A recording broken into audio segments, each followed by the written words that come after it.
عدالتی فیصلہ، P T I کو بڑا جھٹکا، زمان پارک آپریشن کی تحقیقات کے لیے قائم جے آئی ٹی قانونی قرار۔ لاہور ہائی کورٹ نے جے آئی ٹی کے خلاف پی ٹی آئی کی درخواستیں مسترد کر دی۔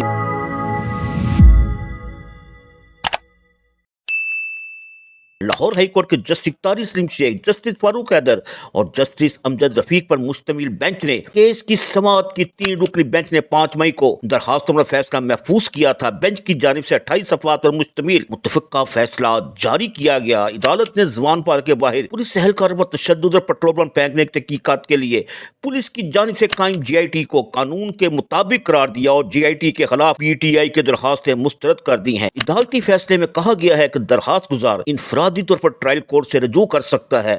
فواد چودھری، حماد اظہر، مسرت جمشید چیمہ نے جے آئی ٹی کی تشکیل کو ہائی کورٹ میں چیلنج کیا تھا۔ درخواست گزاروں کے وکیل نے موقف اختیار کیا تھا کہ زمان پارک کے واقعات پر پی ٹی آئی ورکروں کے خلاف دہشت گردی کے بے بنیاد مقدمے بنائے گئے۔ پنجاب حکومت کے وکیل کا موقف تھا کہ 400 سے زائد پی آئی ٹی ورکرز کے مسلح ہونے کی اطلاعات تھی۔ مسلح افراد نے پولیس پر حملہ کر کے افسروں کو زخمی اور املاک کو نقصان پہنچایا۔ خیال رہے کہ چند ماہ قبل پولیس نے چیئرمین تحریک انصاف اور P T I Imran Khan کی گرفتاری کے لیے زمان پارک پر آپریشن کیا، جس میں پولیس اور پی ٹی آئی کارکنان کے درمیان تصادم ہوا، جس کے نتیجے میں کئی پولیس اہلکار زخمی ہوئے تھے۔ تاہم اس آپریشن میں عمران خان کی گرفتاری عمل میں نہیں آئی تھی۔ بعد ازاں پولیس نے عمران خان کی غیر موجودگی میں زمان پارک میں آپریشن کیا، جہاں سے اسلحہ اور پیٹرول بم کی برآمدگی کا دعویٰ کیا گیا۔